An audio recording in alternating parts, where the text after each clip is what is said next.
Doug Saunders seeks to debunk the notion that Muslim immigration threatens the West in his latest book, The Myth of the Muslim Tide.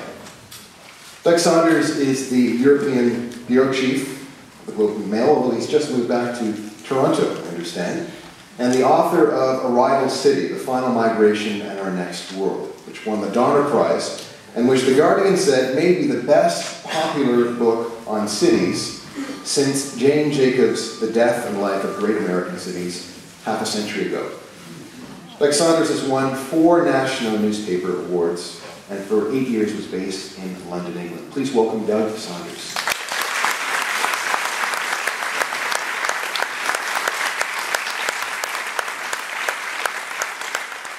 This book gets described by authors as debunking, and I suppose the image there is supposed to be that this is a thing that you could give to your uncle who keeps railing on at dinner parties and so on.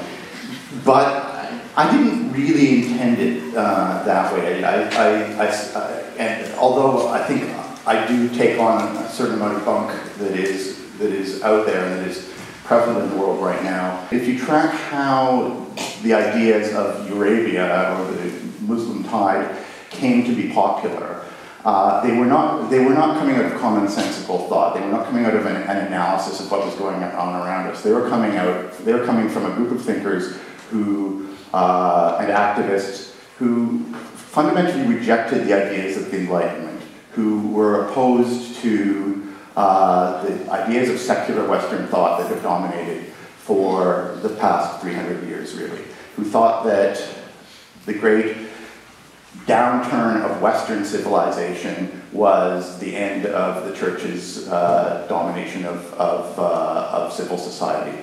And this is explicitly stated by authors like Christopher Caldwell or Bruce Bauer and so on, and in a more sort of jocular fashion by writers like Mark Stein, who become very popular in creating a great fear that we're going to be swamped, that we're going to be taken over. And their main argument is that this is partly our own fault because we've weakened our society, we've secularized and feminized and socialized the Western societies to the point that the much stronger and more robust and vigorous Islamic ideas are bound to swamp us and take us over almost in a second Ottoman wave or something like that. I started this as a personal project to sort of understand for myself what happens when people from conservative religious backgrounds whose core beliefs seem incompatible with the values of the West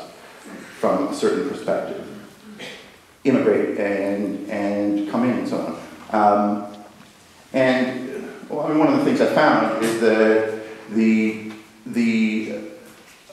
pluralism works in a certain way, in that you can have people who have very strong religious beliefs that, if you believe them literally, would contradict the sort of core ideas of the West. By core ideas, I mean respect for equality, respect for independent civic institutions, rule of law, and so on.